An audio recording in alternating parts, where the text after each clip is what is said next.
All right, so we are unfortunately back again talking about the corrupted ghoul from West Virginia, Joe Manchin, as he has decided to provide us with yet another hot take on this $3.5 trillion infrastructure plan that is currently being negotiated. And I do that in quotations because there should be no negotiations with such a corrupt ghoul like Joe Manchin, as I was saying. But yet again, here he is with another hot take. So Joe Manchin backs as little as $1 trillion of Biden's $3.5 trillion plan. So just right off the jump, this is completely pathetic, okay? The actual experts on this issue, not only in regards to tackling climate change, but just in pure infrastructure needs. I mean, this has a lot of what they're calling soft infrastructure, right? Investments in the American people through, community college, the child tax credit, etc., other benefits, expanding Medicare and Medicaid, which even in the ways that they are, in an extremely modest way. I mean, it doesn't even go close to far enough, at least in my opinion, but even that is too much for Joe Manchin, apparently.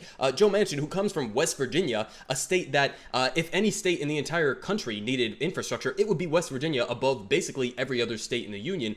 His state needs infrastructure, and yet he's coming out here and telling people that it's just too much. And we saw that op-ed that he wrote about a week ago now, where he was basically worrying about inflation and the national debt and saying that's the biggest issue of our time, not, the fact that the entire western half of the United States is on fire, or that a hurricane just went from Louisiana to New York and flooded both of their entire infrastructure and proved that our infrastructure is nowhere close to being built to handle and adapt to climate change, as we are starting to see some of the disastrous effects. None of that actually matters to Joe Manchin, apparently, because he is insistent on supporting his Exxon lobbyist friends and himself, but we're going to get to that in a minute. But Joe Manchin has privately warned the White House and congressional leaders that he has specific policy concerns with President Joe Biden's $3.5 trillion social spending dream, and he'll support as little as $1 trillion of it. So remember that bipartisan one that they were working on with Republicans, which is basically just a giant privatization scheme, is close to $1 trillion as well. So this is basically like just doing another bipartisan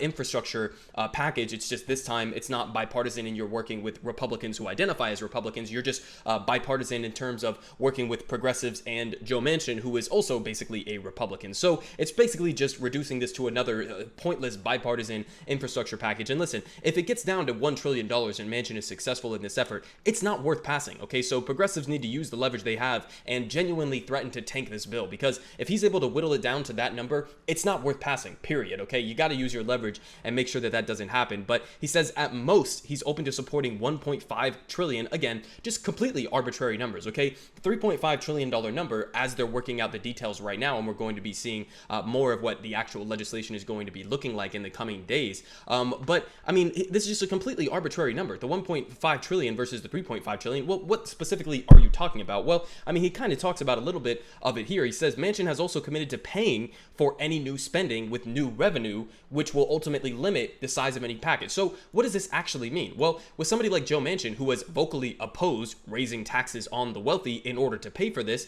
means he just wants to reduce the overall spending number that they are going to be doing, because this is a direct contradiction. You can't say, oh, well, I want to make sure that we're paying for all of these things with direct revenue, which means taxes, and then turn around and say, well, but hold on, I don't want to tax the wealthy. It's like, okay, well, you're just sabotaging the entire plan. You don't actually want to pay for all of this up front. You just want to give your buddies a continued tax break while cutting down the size of this and making sure we don't address climate change. But again, on top of this, just to remind you guys, I 100% support modern monetary theory. If you haven't read Stephanie Kelton's book, I strongly recommend everybody goes and read it. It's called The Deficit Myth. It's a fantastic book. And basically what it explains is that the current way that we understand our monetary system here in the United States, we have it completely backwards, okay? The government does not need your taxes to go and fund the roads and the bridges and all of these other infrastructure needs. It doesn't use your tax dollars to actually pay for things. Taxes are used as a way to control inflation, okay? Where that money actually comes from is straight from the federal government. It's straight from the Treasury and the Federal Reserve, who basically just spend money into existence. And it's more of a question on, can we control inflation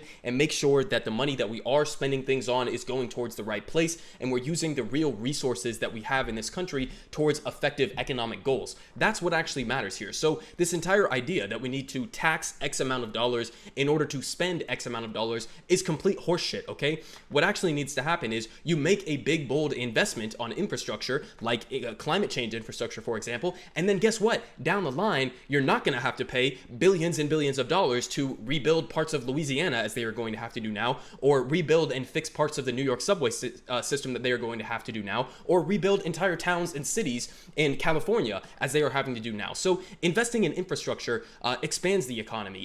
It creates new jobs. And so this idea that you are reliant on the taxpayer to fund these projects, it's just complete nonsense. You spend the money up front, it's an investment that pays for itself down the line. So this entire narrative that he's trying to put forward here, that we even have to tax the rich in order to pay for all these things, is bullshit, okay? I want to tax the rich, but it's not because we need their money. It's because they have too much money, and it would be an effective method at reducing income inequality. So get this narrative out of your heads right now, okay? We don't need the riches of the wealthiest billionaires in the world to actually pay for this infrastructure. We can just do it. But on top of that, it's nonsense. But this would amount to a top of a $1.2 trillion, would be on top of a $1.2 trillion bipartisan infrastructure deal passed by the Senate and awaiting House election. So what is actually going on here? What's happening behind the scenes? Well, we know this, and I've talked about this extensively on this channel, but Exxon lobbyist brags about regular access to Joe Manchin. So Joe Manchin, what he's actually doing here is taking cues from ExxonMobil and all of these other lobbyists who fund his campaigns and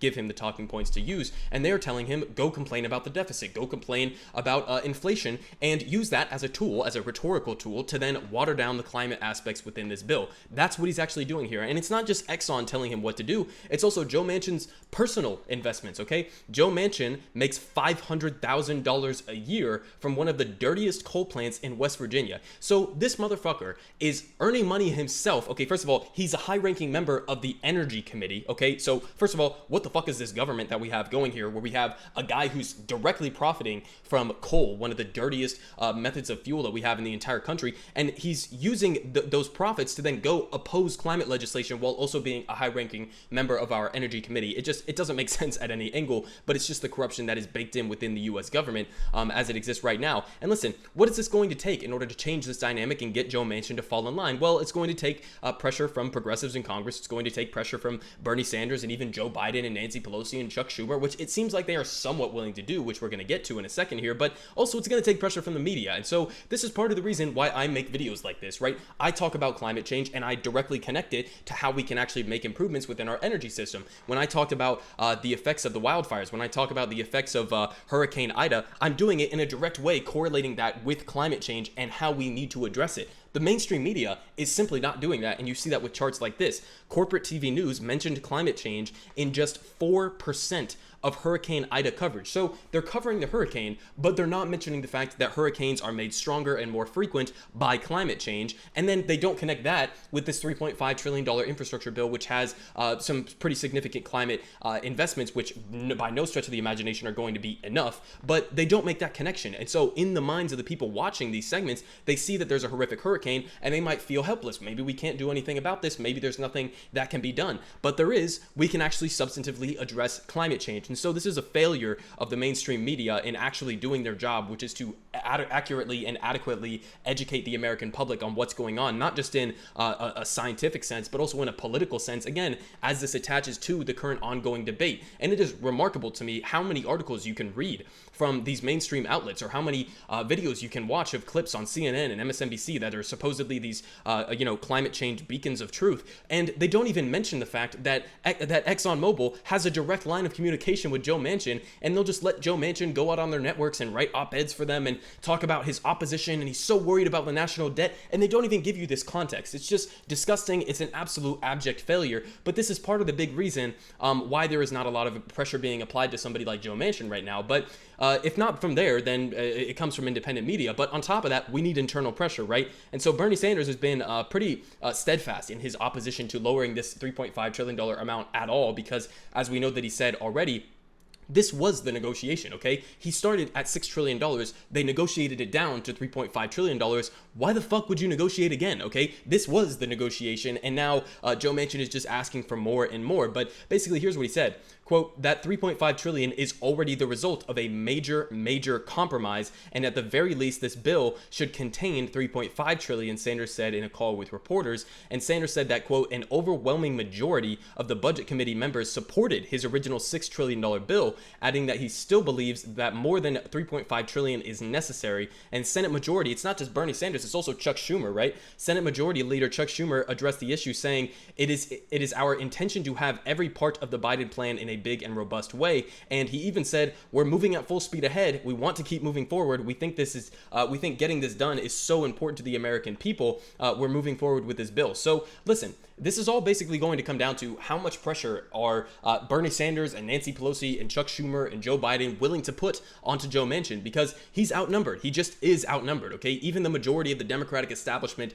in the Senate and in the House, including the vast majority of the Congressional Progressive Caucus, are backing this $3.5 trillion number, and there's absolutely no reason to back down, okay? If Joe Manchin and Kirsten Sinema and the 9 corrupt Democrats in the House want to oppose this, and they want to vocally and publicly oppose this, then take that fight, okay? If they're going to tank both bills because this number is too high for them, then let them tank it. It will be a massive optic loss for them because they're going to get obliterated, right? I mean, it's even though the media is not covering this in an accurate way in regards to climate change, a single American person is seeing what's happening around them. They're seeing these videos of these wildfires, of all of these hurricanes and everything, the flooding that has been happening across the country. They are not going to see this and side with Joe Manchin. They are not going to see this and say, oh, well, we need less climate intervention. It's completely ridiculous. So take this fight and don't move a single goddamn inch.